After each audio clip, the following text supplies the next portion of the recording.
Bijoux d'Afrique, SLPG, seul le peuple gagne.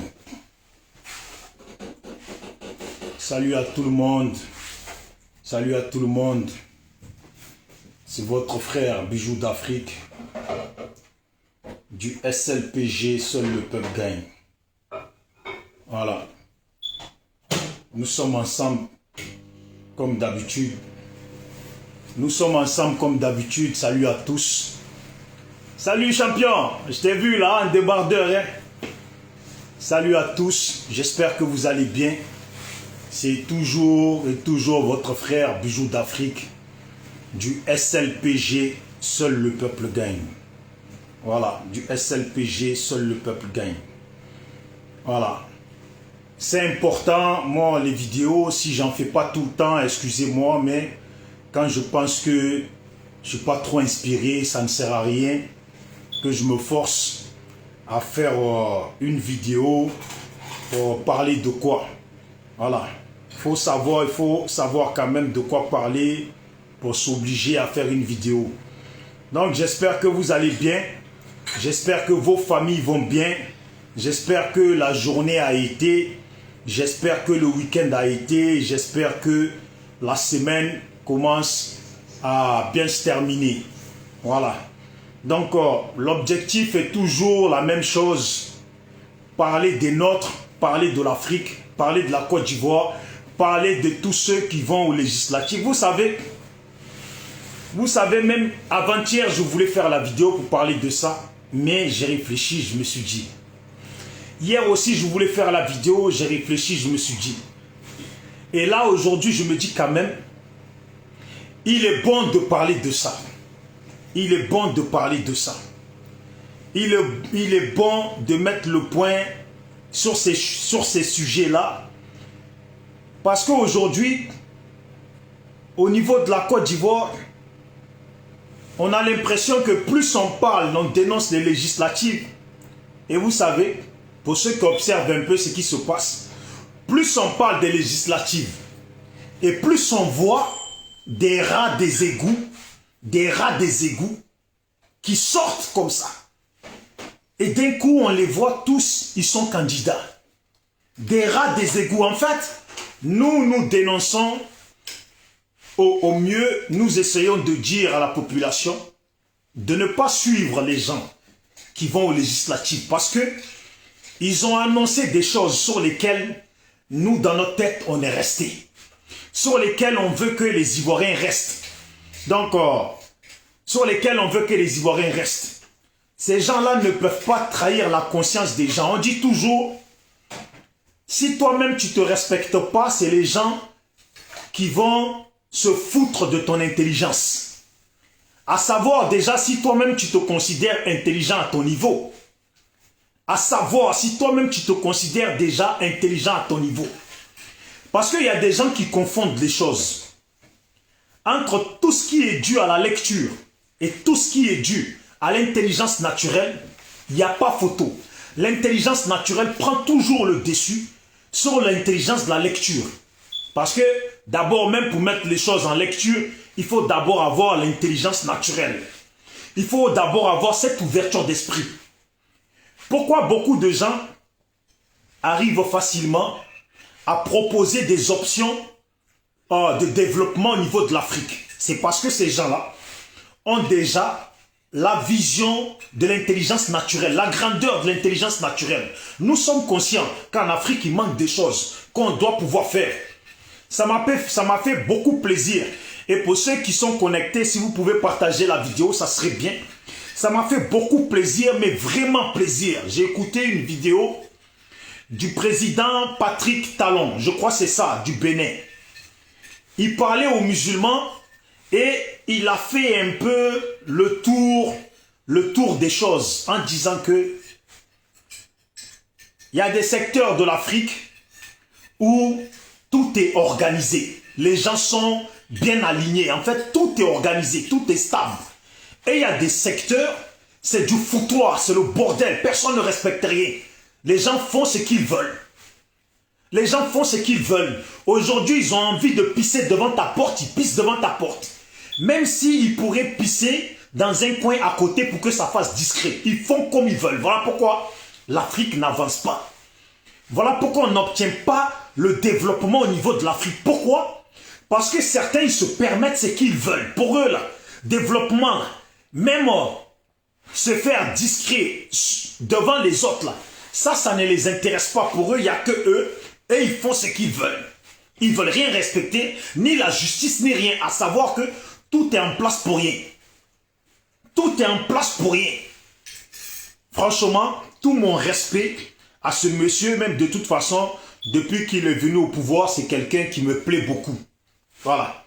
Donc, je disais que, au niveau de la Côte d'Ivoire, et je m'adresse aux Ivoiriens, au niveau de la Côte d'Ivoire, plus les gens dénoncent les législatives, et plus on voit des gens qui sortent du trou. En fait, c'est simple à comprendre. C'est très simple à comprendre. Vu qu'on dénonce, on dit qu'il ne faut pas que les leaders, certains leaders aillent là-bas. Les petits là, les rats des égouts là, qui étaient cachés là. Eux en fait, ils se disent, ça, nous on va profiter de ça.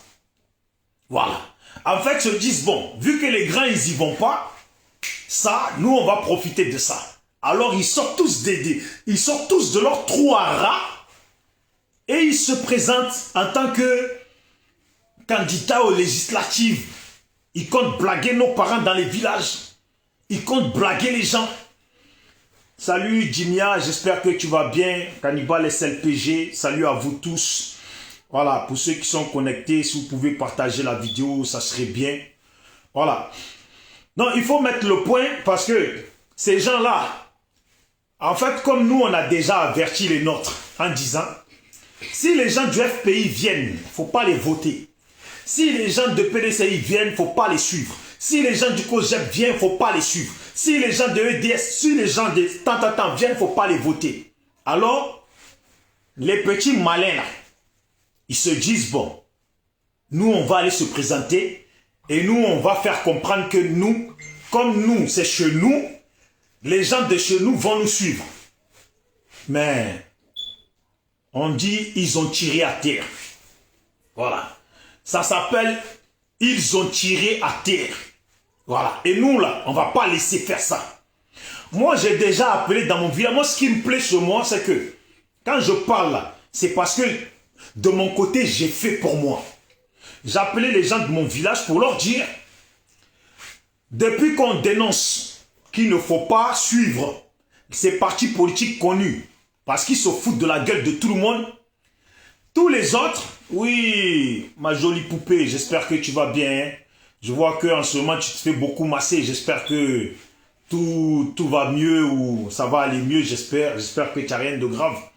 Voilà, donc je disais, moi j'ai appelé les gens de mon village, ma famille, pour leur dire qu'il faut faire passer le mot.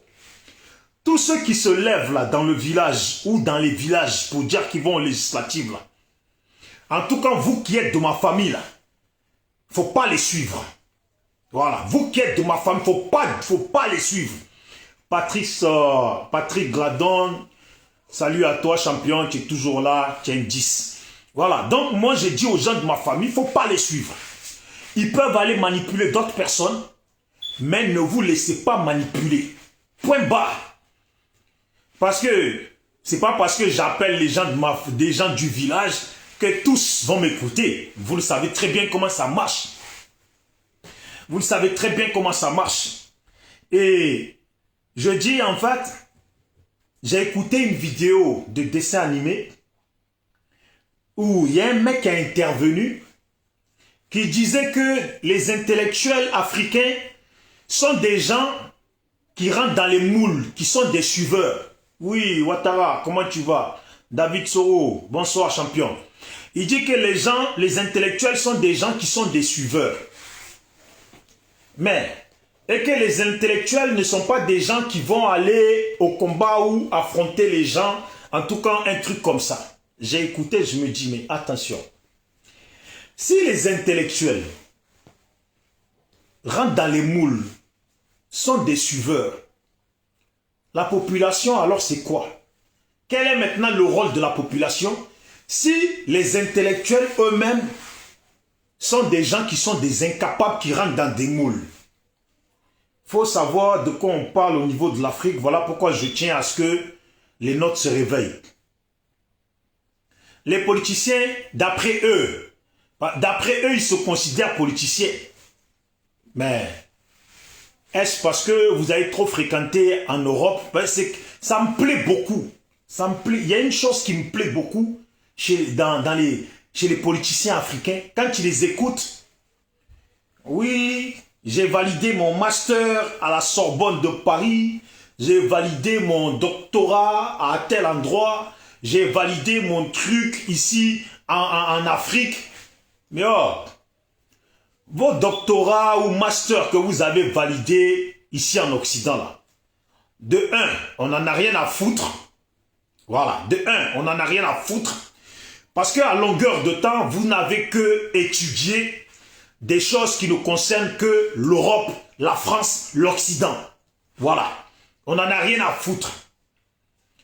Et maintenant, ce qui concerne le pays, là, on sait dans quoi on est au pays, un peu de monnaie, et tout le monde est diplômé. Moi-même, là, si je veux demain, là, je peux avoir mon master au pays, alors que j'ai même pas fait, je crois que j'ai arrêté l'école en 4e. Dans mon master au pays, là, il m'attend mon master. Voilà, il m'attend. Je serai un masterisé. Soyez-en sûrs. Je serai un masterisé. Soyez-en sûrs. On finisse tous, les politiciens africains, comme par hasard. Ils ont commencé souvent devant nous. Nous, on sait qu'ils ne sont pas diplômés. Mais tu fermes un peu les yeux, tu les ouvres.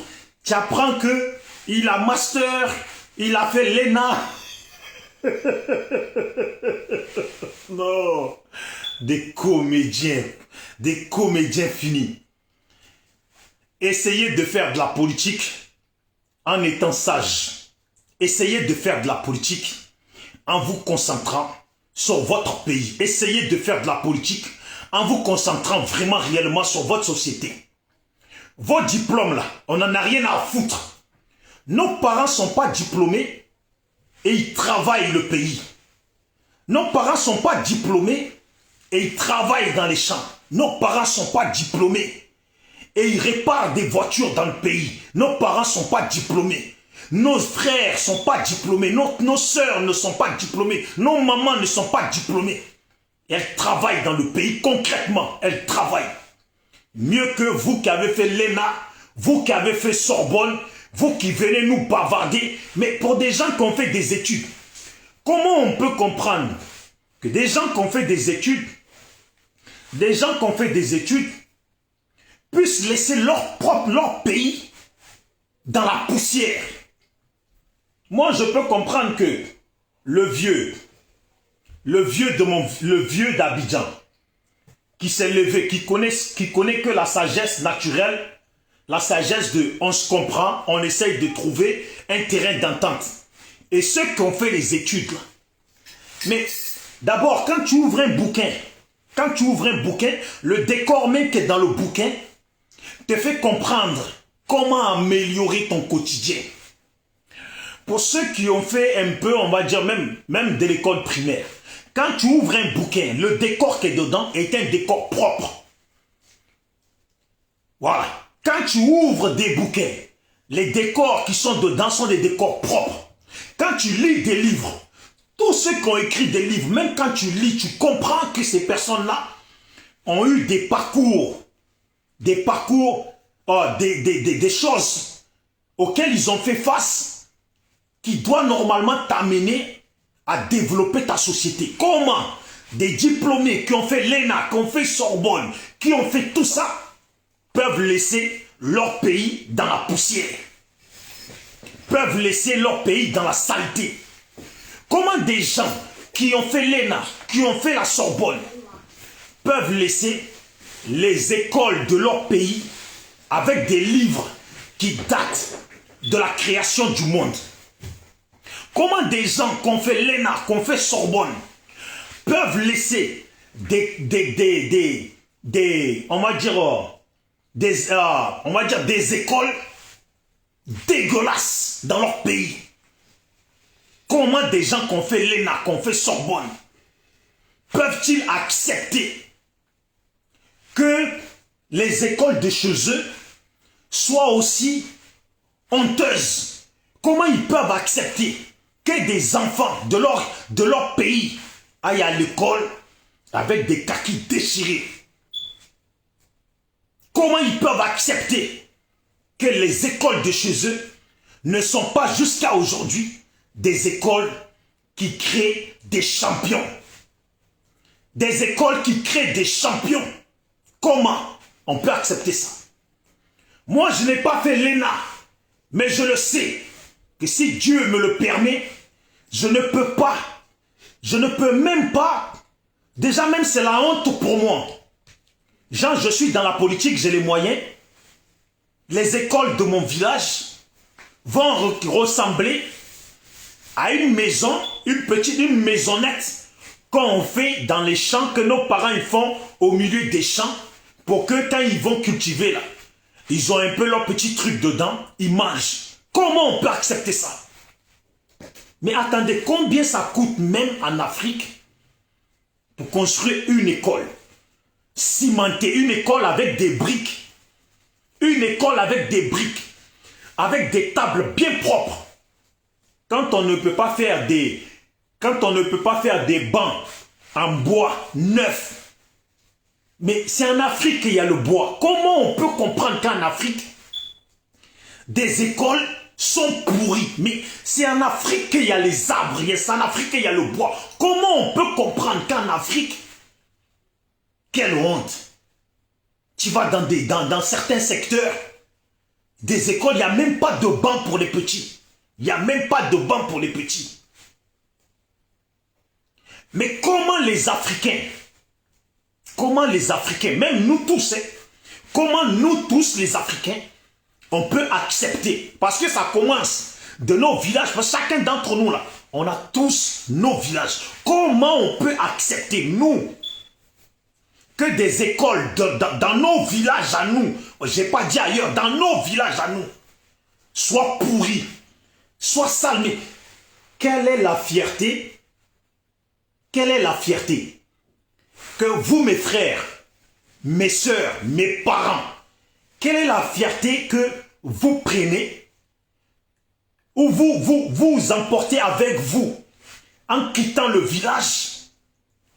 Quand vous-même vous avez vu les écoles de vos villages sales, dégueulasses, où en fait, vous savez, normalement, quand les étrangers viennent en France, ils sont toujours attirés par les œuvres d'art. Voilà, ils aiment bien aller visiter les musées, ils aiment bien aller voir la Tour Eiffel, ils aiment bien aller voir quand il y a des... Même ici en Occident, il y a des gens qui passent, ils regardent certains bâtiments et ils prennent en photo. Parce que c'est des bâtiments de l'histoire. Normalement, dans nos villages, qu'est-ce qui devait être la fierté dans les villages ou dans les quatre coins de l'Afrique? Qu'est-ce qui devait être la fierté? C'est les écoles. C'est les écoles bien bâties, propres, avec des règles bien alignées. Les élèves, quand ils viennent, c'est comme s'ils rentrent dans un camp militaire. Quand ils sont chez eux, là, ils font ce qu'ils veulent. Mais quand ils viennent à l'école, c'est comme s'ils rentrent dans un camp militaire. Tout le monde est droit. Tout le monde suit la ligne. Et moi, je dirais, si chacun participait, si chacun faisait sa part, c'est de pouvoir mettre des écoles en place dans nos villages, dans nos villes, des écoles avec des dortoirs. Voilà, des écoles, même si c'est dans le village, hein, des écoles avec des dortoirs. Il faut que nos parents là apprennent à accepter que les enfants là ne sont pas là seulement pour aller au champ. Ça veut dire on fait des écoles avec des dortoirs. Il y a l'école là, à côté on fait des dortoirs. S'il y a 50 élèves dans cette école ou 100 élèves là, on fait des dortoirs pour accueillir les 100 élèves. Ça veut dire, là, ils rentrent en famille vendredi soir après la fin de l'école. Lundi, quand ils rentrent là, ils restent au dortoir pour leur apprendre les règles de vie. C'est quoi? 6 heures du matin, debout. Ton lit doit être rangé. Est-ce que tes devoirs sont faits? Tu dois vérifier ça. Voilà. Quand les moments où il n'y a rien à faire, on leur trouve des choses à faire. Bibliothèque dedans. Chaque personne doit avoir un livre. Et on veille à ce que le livre soit lu, terminé. Tout ça là, pour éduquer les nôtres comme des militaires. Comme des militaires. Des militaires. Quand les enfants, même quand... Et on leur apprend comment être propre, la propreté, tout ranger. Comme ça, vous savez, quand ils viennent à l'école, ils apprennent la maturité, le rangement, l'organisation. Et quand ils vont en week-end, en famille, là, c'est qu'ils ont appris à l'école, là, ils n'accepteront pas le désordre à la maison familiale. Impossible. Ils n'accepteront pas le désordre à la maison familiale. Ça veut dire quand ils vont aller en famille, là, ceux qui traînent, ils vont ranger. Parce que, comme on dit, à force de répétition d'une chose, ça reste en tête et ça devient comme un tic. Voilà, déjà des gens là, ils ont des tics. Il y a des gens, ils ont des tics comme ça là. Ils ne peuvent pas voir de la poussière. Ils ne peuvent pas voir un truc qui n'est pas organisé, qui n'est pas sa place. Et c'est comme ça, en éduquant les nôtres comme ça. En éduquant les nôtres avec un cerveau rangé. Parce qu'en fait, quand ta vie est ordonnée, quand tu apprends à ordonner ton quotidien, ton cerveau, en premier lieu, est ce qui s'ordonne d'abord. Ton cerveau fait un rangement en elle-même. Ton cerveau se range, se ordonne. Et en fait, automatiquement, tu obéis aux choses que ton cerveau refuse. Ton cerveau n'aime pas que ce téléphone soit placé à tel endroit. Automatiquement, tu vas le ranger. Ton cerveau n'aime pas, ton regard ne supporte pas cette assiette qui traîne. Tu vas ranger l'assiette. Il faut faire des nouveaux Africains. Et partout dans le monde, des Africains éduqués. Parce que si on ne s'y met pas à fond là, il y a des gens qui pensent que il faut juste faire des écoles. Mais tu fais juste des écoles. C'est comme si tu donnes une voiture à une personne sans lui apprendre comment on conduit. Tu lui montres juste comment on démarre. Mais tu peux t'assurer que l'accident est vite arrivé. Tu peux t'assurer que l'accident est vite arrivé. C'est pour ça que j'insiste que les nôtres, là, il ne suffit pas seulement de faire des écoles. Il ne suffit pas seulement de dire oui, on a ramassé des livres en France ou des livres à droite à gauche, on vient, on les pose, ouais, on a fait bibliothèque. Ça ne suffit pas ça. Il faut de l'ordre. Il faut de l'ordre. Il faut de la sévérité. Il faut de l'application. Il faut de l'application. Pourquoi les gens qui fabriquent des sites, ils appellent ça des applications? Parce que dans l'application, il y a tout. Tu rentres dans l'application, quand tu le télécharges, tu rentres dedans, il y a tout. Il faut de l'application. Ça veut dire il faut que le comportement des nôtres soit comme une application. Il faut que le cerveau des nôtres soit comme une application. Tout inclus dedans. Et ça là, on le fait comment? On le fait avec de l'exigence. De l'exigence. C'est pas on ne le demande pas. Parce que quand tu demandes et que tu n'exiges pas que ça soit fait, mais les enfants, ils ne vont pas le faire. Ils ne vont pas le faire. Voilà pourquoi je dis éducation militaire. Il faut ordonner les nôtres. Il faut ranger leur cerveau. Il faut ranger leur cerveau. Il faut organiser leur cerveau pour qu'ils soient organisés. Il faut organiser leur regard. Il faut organiser leur tenue, leur façon de se comporter. L'Afrique avancera, mais très très vite, très très rapidement. Très très rapidement. Il y a des choses qui se font aujourd'hui en Afrique. On va batailler, mais on va batailler. On va batailler, on va batailler et on bataillera. Ça ne rentrera pas dans l'ordre. Pourquoi? Parce que c'est les vieux en Afrique, les jeunes qui ont des 30 ans, 40 ans, des 20 ans, des trucs, qui eux-mêmes s'en foutent de la vie. Quand tu leur parles d'organisation, ils veulent rien comprendre à ça. Mets des bières, mets de l'alcool, mets des femmes, et ils sont heureux. Tout ça là, il faut refuser ça maintenant en Afrique. Moi j'insiste parce que, franchement, Patrick Talon, quand il a parlé, ça m'a beaucoup touché. Et c'est pour ça que j'en reviens à ce que j'avais dit avant. C'est qu'il demande, Patrick Talon là, il faut le commencer avec les petits poussins. Il faut les commencer avec les petits poussins. Je ne sais pas si vous me comprenez. Il y a des blancs ici, ils arrivent facilement à faire entendre raison à leur chien. Pourquoi? Parce qu'ils prennent le chien petit et ils le dressent. Fais comme ça, mets-toi là, fais ça, mets-toi là, fais comme ci, fais comme ça. Automatiquement, le chien, il est habitué au geste. Il le fait très facilement. C'est très très important. Il faut que les Africains s'appliquent. Il faut qu'on s'applique. Il faut qu'on s'applique. C'est très important. Il faut qu'on s'applique. Appliquons-nous parce que l'Afrique en a besoin. Appliquons-nous parce que notre société a besoin de ça. Voilà. Donc, éduquons les nôtres avec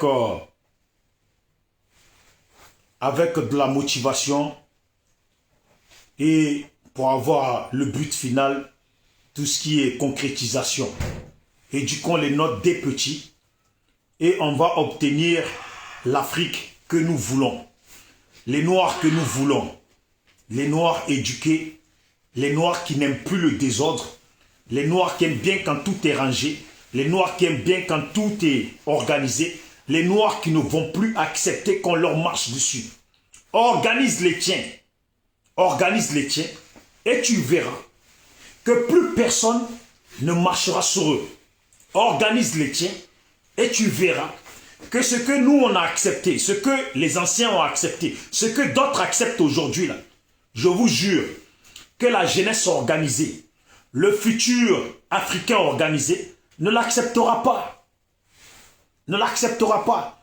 Tu peux faire accepter certaines choses à un policier ou à un pompier, mais que tu ne peux pas faire accepter à un militaire ou à un légionnaire. C'est ça la réalité de ce que nous voulons. Mettons-nous droit et avançons. On obtiendra la victoire de ce que nous voulons tous. C'est très simple, pas compliqué. L'Afrique en a besoin. Et voilà. Regardez aujourd'hui, pour en revenir à la Côte d'Ivoire, on est en train de dénoncer et on est en train de dire qu'il ne faut plus que les Ivoiriens se laissent manipuler. Mais vous voyez, je suis fier de ceux qui sont réveillés et c'est malheureux pour ceux qui se laissent encore utiliser. C'est malheureux pour ceux qui se laissent encore utiliser. C'est très très très malheureux. Et voilà pourquoi je dis qu'on a besoin d'une organisation, d'une éducation nouvelle, d'une façon de voir qui n'est pas celle d'hier. Voilà. Pour que la société africaine avance au mieux. Je passe ce message pour tous les miens. Je passe ce message pour qu'on puisse avancer. C'est très très important. Et j'aimerais montrer une chose. Vu qu'il y a le frère là, qui est là en même temps. Pour ceux qui ne sont pas forcément ivoiriens, qui partagent l'idée du SLPG et nos objectifs. Là, on a fait des cahiers. On va faire des cahiers qu'on va distribuer. On va distribuer aux enfants de la Côte d'Ivoire, aux étudiants, en tout cas les jeunes scolarisés. Et on a mis un texte dedans pour faire comprendre à chacun l'importance de l'école et l'importance de prendre son avenir au sérieux. la vie qui avance là, ceux qui ne savent pas lire et écrire, ça va être très très difficile pour eux dans la société dans laquelle on avance là. Ça va être très très difficile. Parce que qui dit développement, il y a une chose que les gens oublient. Qui dit développement, dit que le monde va fonctionner avec la lecture. Voilà. Ici en Europe, là, quand tu arrives, là, si tu ne sais pas lire et écrire, c'est très difficile. Tout est une histoire de lecture. C'est écrit. Tu arrives dans un métro, c'est écrit. Tu veux aller à tel endroit, c'est écrit. Il faut lire. Sinon, tu vas passer ton temps à demander excusez-moi monsieur, excusez-moi madame, excusez-moi ci, excusez-moi ça. C'est juste ça. Je ne dis pas que lui qui sait lire est plus intelligent, mais c'est une compréhension de la société dans laquelle on va avancer. Regardez, ça c'est le cahier.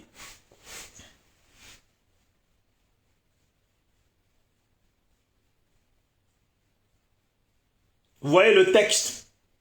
Le texte est fait pour leur expliquer dans quel but on a fait ce cahier. Voilà.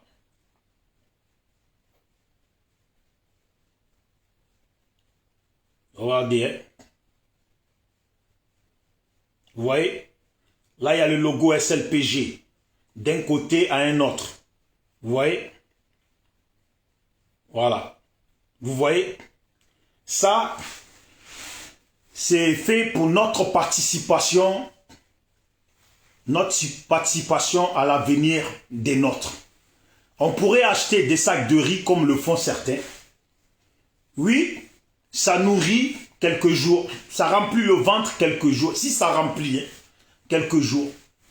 Mais nous, on veut nourrir mentalement les nôtres.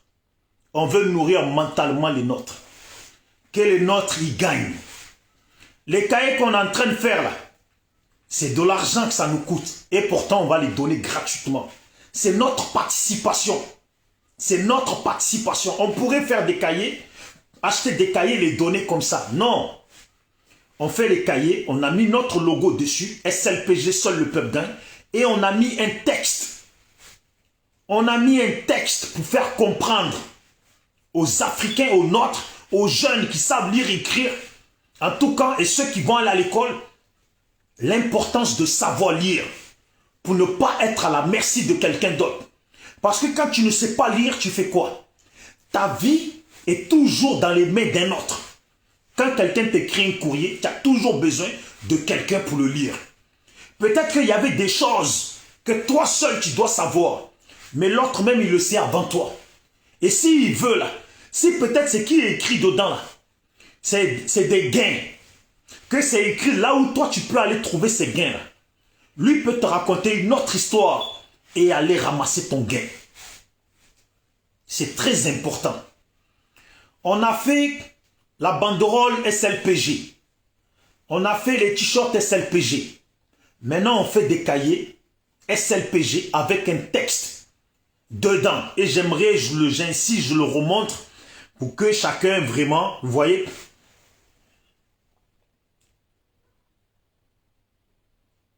Voilà. C'est la première couverture et à l'intérieur, vous voyez le texte.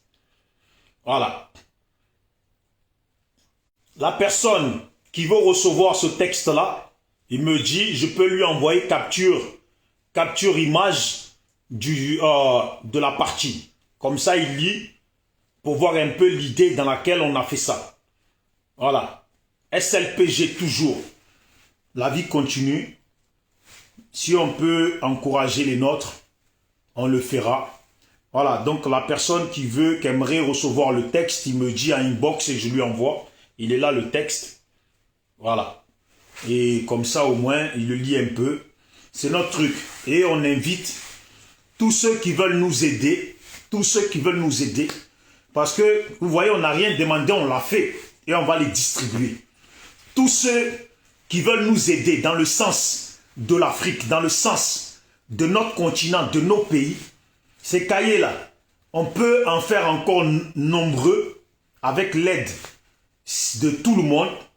Par exemple, même si tu es du Bénin, tu es du Togo, tu es du Gabon, peu importe ton pays, si tu veux que ces cahiers-là aussi arrivent chez toi, essaye de voir si tu peux participer à nous aider pour qu'on en fasse encore plus.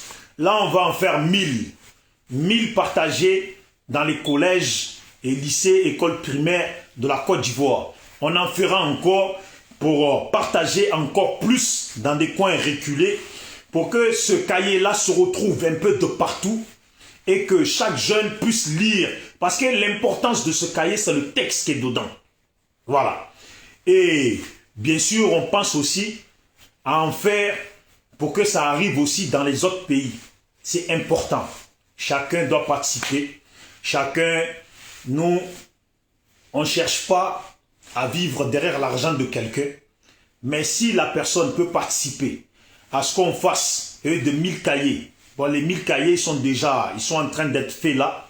Mais pour qu'on en fasse encore plus, pour partager encore plus avec les nôtres. Voilà, donc la personne qui veut, je peux lui envoyer le texte, il lit le texte et voilà. Et on verra pour faire aussi autre chose. Peut-être dans le futur, ça sera, peut-être on devait faire aussi les stylos, les trucs comme ça pour aider. C'est notre participation. L'avenir, on espère que si l'idée peut convaincre un jeune à être sérieux dans sa vie, à se mettre vraiment sérieux à l'école, à considérer sa vie.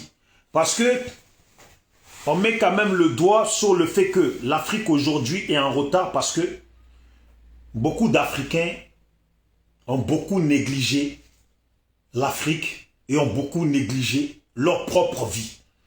Voilà, ont passé leur temps à prendre leur vie en amusement. Voilà, ils ont passé leur temps à prendre leur vie en amusement. Et nous, on leur conseille, on conseille tout le monde à ce que chacun prenne sa vie au sérieux. C'était ça, SLPG, seul le peuple gagne. On est ensemble. Ciao, ciao. Voilà, et pour tous ceux qui vont aux législatives, là, je viendrai faire une bonne vidéo, pour bien faire comprendre, parce que depuis qu'on dénonce, ça me fait quand même rigoler. Je vais voir Denis. Je vais voir quand même Denis. Attendez. Hein. Voilà, non, rien de Denis. Voilà, c'est ça. J'espère pouvoir... Vous voyez, depuis qu'on dénonce que les gens vont aux législatives et se foutent de la gueule des gens, ils veulent aller à tout prix. Le EDS, derrière EDS, il y a Gbagbo, il y a Stéphane Kipré, il y a tout ça. Voilà des gens, ce monsieur qui va aux législatives. Voilà, il a mis le truc PDCI, nanani, nanana, il y a lui qui y va. Des gens qu'on ne connaissait pas, je vais vous montrer un peu quelques-uns. Il y a lui, toujours Stéphane Kipré, qui va aux législatives. EDS, c'est lui qui est derrière. Voilà comment ces gens-là manipulent nos populations. Parce que il y a toujours des moutons. Il y a toujours des moutons. Et c'est malheureux, il y a toujours des moutons. Ça m'embête beaucoup de voir ça. Ça fait chier. Ouais, ça fait chier de voir tous ces moutons-là. Voilà. Aujourd'hui, ils vont aux législatives et ils utilisent que l'image de Gbagbo est partout. Voilà. Bien sûr, il y a EDS. Et je ferai une vidéo pour vraiment saluer Simone Gbagbo. Simone Gbagbo parce que c'est une championne. Oui, c'est une 10. Pour ce qu'elle a dit qu'elle ne va pas aux législatives, là, rien que ça seulement, c'est une championne, c'est une 10. Oui, c'est une championne, c'est une 10. Il faut le retenir, si elle allait aux législatives, je n'aurais jamais dit ça. Mais c'est une championne, c'est une 10. Quand on me dit tout le temps que le caractère de Simone Gbagbo n'a rien à voir avec celui de Gbagbo, que Simone Gbagbo, c'est une vraie politicienne. C'est une femme, mais c'est un garçon. C'est une femme, mais c'est un garçon plein. Donc on dit c'est une femme pleine, parce qu'il y a des vraies femmes dans ce monde qui ont marqué l'histoire. Quand on prend notre histoire de Noirs, il y a des vraies femmes, que ce soit aux Antilles, que ce soit partout dans les îles, partout dans le monde entier. Des femmes noires qui ont combattu dur. Oui, il y en a. Simone Gbagbo, en tout cas, pour sa décision, c'est une championne, c'est une 10. Maintenant, tous les lâches qui veulent aller à tout prix aux législatives. C'est triste. Il y aura toujours des moutons pour eux. Mais nous autres, là, nous ne sommes pas des moutons. Et nous ne serons jamais des moutons. Quand tu dis aux gens de ne pas aller aux législatives, il y a des gens qui viennent parler derrière. Mais je ferai une vidéo bien plus appliquée pour qu'on avance. Portez-vous bien. C'était Bijoux d'Afrique, SLPG. Salutations à tous les gens qui ne vont pas aux législatives. Salutations à tous les Ivoiriens qui ont décidé de ne pas suivre les gens qui vont aux législatives. Salutations à tous ces dignes femmes, tous ces dignes fils, tous ces dignes sœurs et ses frères. En tout cas, salutations à eux tous qui ne veulent plus et qui n'acceptent plus de se faire manipuler. Big up à eux tous. Zidane Baye, c'est ça, non? Big up à toi. Belafonte, Guignoz, salut champion, j'espère que tu vas bien. Bon, je ne sais pas si tu as contacté ces jours-ci Dodé et tout, mais on est en train de faire des trucs à distribuer et tout, donc... de toute façon, on est ensemble, on s'appelle. Portez-vous bien. Ciao, ciao.